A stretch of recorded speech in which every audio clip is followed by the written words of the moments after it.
فکر میکنی بزرگترین عددی که تا حالا دیدی چقدره؟ میلیون، میلیارد، تریلیون؟ صبر کن. یه تعداد حرکت شطرنج قرار همه این عددها رو مسخره کنه. بذار از یه چیز خیلی ساده شروع کنیم.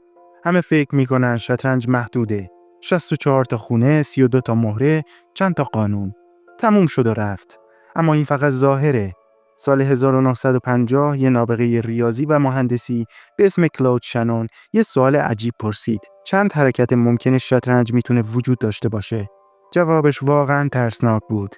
یه عدد به اسم عدد شانون. تقریباً برابر با 10 به توان 120. یعنی چی؟ یعنی عدد 1 با 120 تا صفر جلوش. برای مقایسه، تعداد کل اتم‌های جهان قابل مشاهده تقریباً 10 به توان 80 و تعداد حرکت‌های ممکن شطرنج 10 به توان 120. یعنی حتی اگه کل جهان از اتم ساخته شده بود، باز هم برای نمایش دادن حرکت‌های ممکن شطرنج کم می‌آوردیم. حالا اینو تصور کن. اگه از زمان بیگ بنگ تا الان هر ثانیه یه حرکت جدید شطرنج انجام می‌شد، باز هم تقریباً هیچ چیز از کل حرکت‌های ممکن شطرنج دیده نمی‌شد.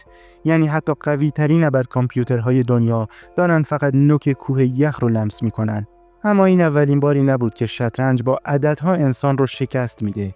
حدود 1500 سال پیش یه نابغه هندی شطرنج رو اختراع کرد. پادشاه اون زمان گفت در ازای این بازی هر چی بخوای بهت میدم. مخترع گفت چیز خاصی نمیخوام، فقط روی خونه اول شطرنج یه دونه برنج بذار، خونه دوم 2 دونه، سومی 4 دونه و همینطور هر خونه 2 برابر قبلی. پادشاه خندید و گفت همین؟ ولی بذار حساب کنیم. خونه دهم 512 دونه، خونه 20 بیش از 500,000، خونه 30 نیم میلیارد، خونه 40 بیش از 500 میلیارد و خونه 64 یه عدد 19 رقمی خیلی بزرگ. این مقدار برنج بیشتر از کل برنجیه که بشر توی تاریخ تولید کرده. وزنش میرسه به 100 میلیارد تن. میتونه سطح زمین رو بالایه‌ای ضخیم از برنج بپوشونه. یه درخواست بظاهر ساده یه پادشاه رو ورشکست کرد. البته مفهوم این داستان درباره خود شطرنج نیست، درباره رشد نماییه.